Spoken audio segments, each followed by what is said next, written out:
यो फोटो हेरिसकेपछि तपाईहरुलाई चाहिँ के भन्न मन लागेको छ? यो फोटो हेरिसकेपछि मलाई चाहिँ के भन्न मन लागेको छैन। पहिलो कुरो त हाम्रो गृहमन्त्री सुदन गुरुङ अनि प्रधानमन्त्री बालेन्द्र शाहलाई चाहिँ एकदम सल्युट, मनदेखि सल्युट।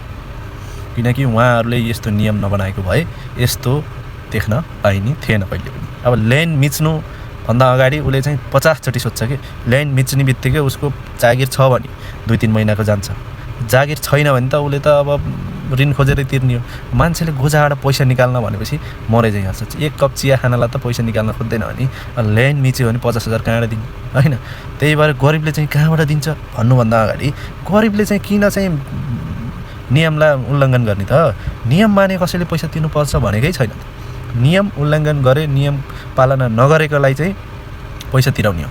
जसले नियमको पालना गर्छ, जो सही बाटोमा हिँड्छ, उले 1 रुपैयाँ पनि तिर्न पर्दैन। यो चाहिँ नियमको पालना गर्दैन, मभन्दा ठुलो कोही छैन भन्छ, उले चाहिँ पैसा तिर्नुपर्छ।